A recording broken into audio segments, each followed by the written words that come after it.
Hello, y'all. Welcome back into Module 3. Welcome to your last lesson, Lesson 4. Biggie here on ethical marketing practices. This is huge recently, or it has been, with the amount of people that are coming into social media and building digital marketing businesses in the MRR space. So we felt like this is an incredible one to talk about, and it's incredibly important as well. You just finished up with Barrett on lesson 3. So here's our last lesson in module 3 before we head into module 4. So let's get into first the importance of ethics in general, the importance of building integrity online. Our philosophy of ethics and morals, they should be tailored to our outside ethics and morals, because us outside, that should reflect the business owners that we are trying to be today. If you come into your business on social media and you reflect badly or you reflect unethically, that only tells me the true person that people are on the outside. So, by using ethical practices and by using overall positive or moral ethics, that's going to allow me to build trust and loyalty, and even more create long-term relationships with people, because now I've built this positive and reputable brand that'll continue to attract conscious customers and partners, people who are conscious about the decisions that they're making or want to make. They're going to want to learn more from me because they want to build a business off of truth that will become more sustainable as we go on. I don't know about you, but businesses or people in general that are somewhat tailored in the unethical range, yes, they may experience short term materialized or short term growth, but not all the time. And most of the time, they are not going to experience long term growth or long term satiation, because all of their goals are very short term and not more beneficial for them. So, unethical business owners, and like we've talked about in the last lessons, unethical business owners are the ones that do see social media as a competitive space and as a competition, because oftentimes unethical business owners are not selling things they've created. They're selling things that other people have created. So this might involve stealing something. This might involve copying or taking certain notes or certain products and making them their own.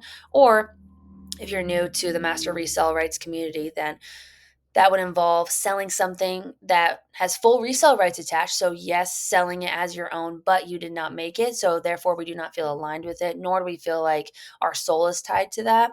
So, that becomes very easy for unethical business owners to compete, because, again, they're not selling something their own, they're selling something more than another person. So, that's where that jealousy or that unsatiation competitive mindset or that imposter syndrome will come into play to create unethical mindset. But an ethical and mindset is often tailored to a transparent one. And the more ethical we are, the more transparent we are, and the more honest we are with our consumers or our customers that come into our store, the more retention and satisfaction we're going to build with them. That way, we're on the back of their minds. So, if we ever do go about creating another offer or creating another product, that person is going to seek us out instead of us having to be on top of receiving, sending out emails or always hard selling this different marketing, because we'll be in the back of their head because of the retention that we've been able to retain satisfaction on with our ethical marketing practices. Look, as a good human being, I would necessarily say, based on the philosophy and ethics and psychology of Freud or whatever, we have a social responsibility to provide justice and be good human beings. Same goes for business owners.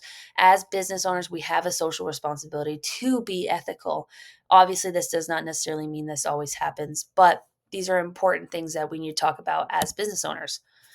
When we are maintaining transparency with our business, this transparency is involved with every social interaction, every DM that we have in our business, because all of these interactions are going to mold into our personal brand, and that just makes us one step closer into the ideal business owner or the ideal brand we want to be.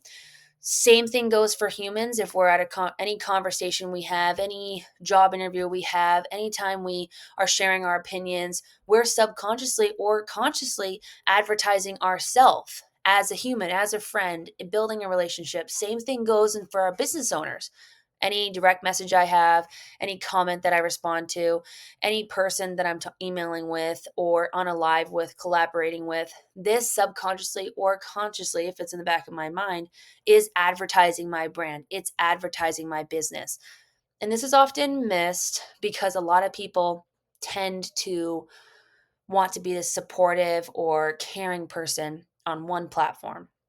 And then we go on to another platform, or a comment is leaked, or an email is leaked. And if you had a mother like mine, you'd know that the internet keeps things forever. So it is important to know that things do not get deleted on social media and they do not get deleted on the internet.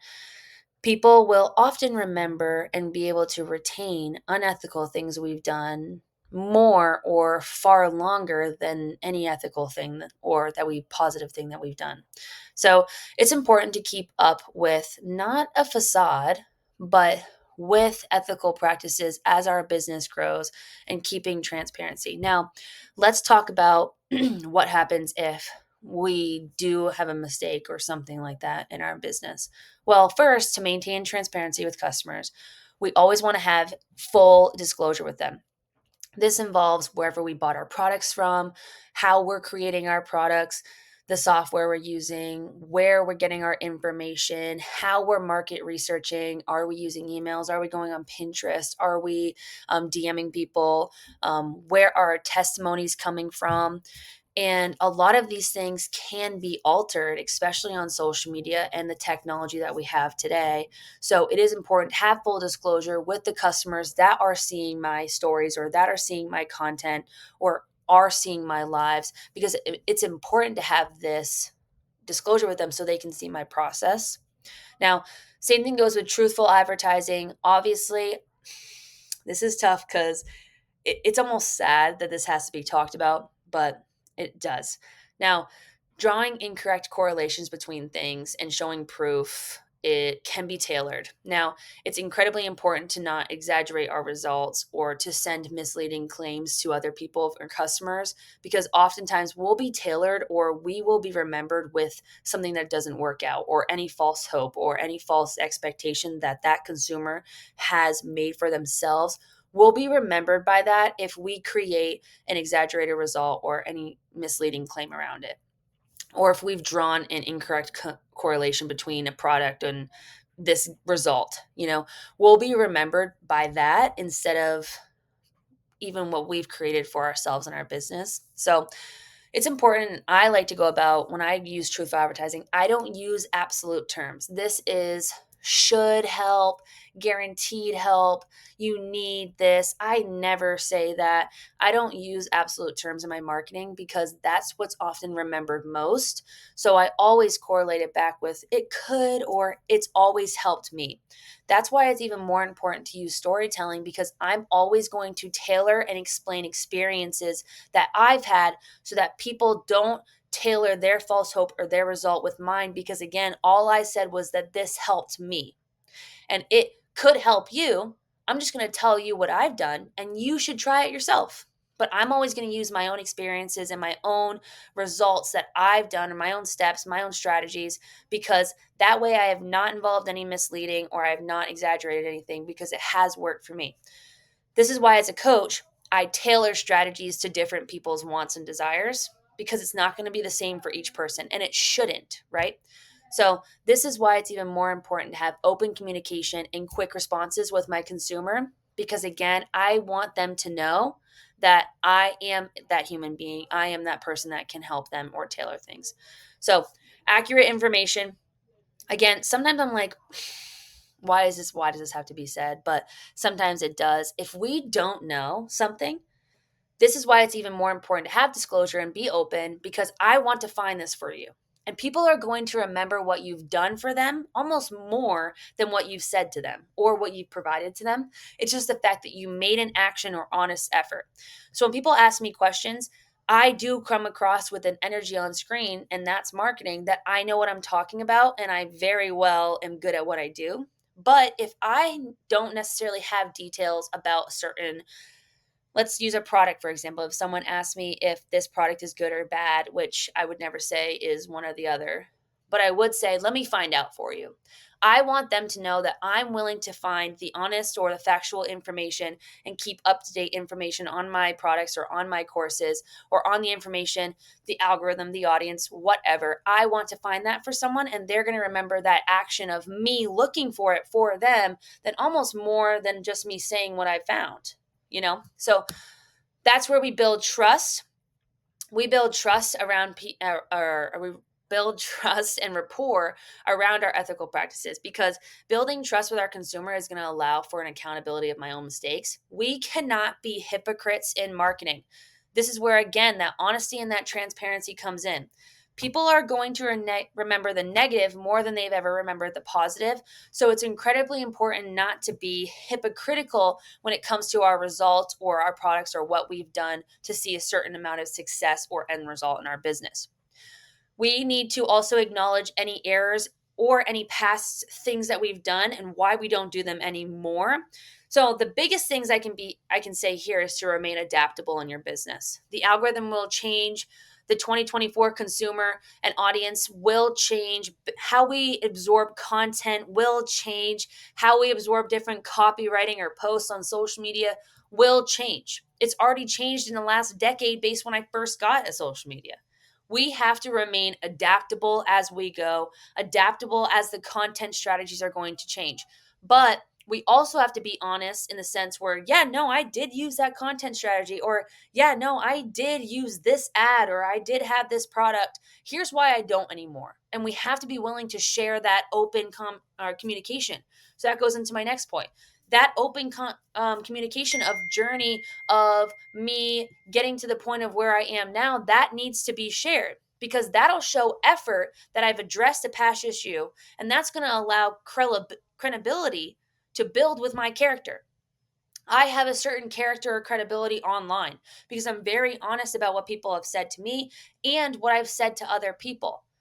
So even if it was shared, what I said, I'll be able to say, yeah, I did say that, because I was trying to get them to this end result. I was trying to get them to see my opinion, and it, whatever, didn't come across like that or something. But either way, if I address openly with everyone that asks me a question or anyone that comes to my page, knowing that it's my page and I can share what I'd like, it's going to allow credibility to be built with me. So this is where it comes with, if you do not take your errors and you don't learn from them, if you are not open with your mistakes or open what you might have bought and why you don't want to buy it now or work with whoever because you blocked so and so, whatever, you don't have to share if you don't want to, but be aware of certain consequences or backlash. I'm not for everybody. My page is not for everybody. The way my content is posed, I'm not for everybody.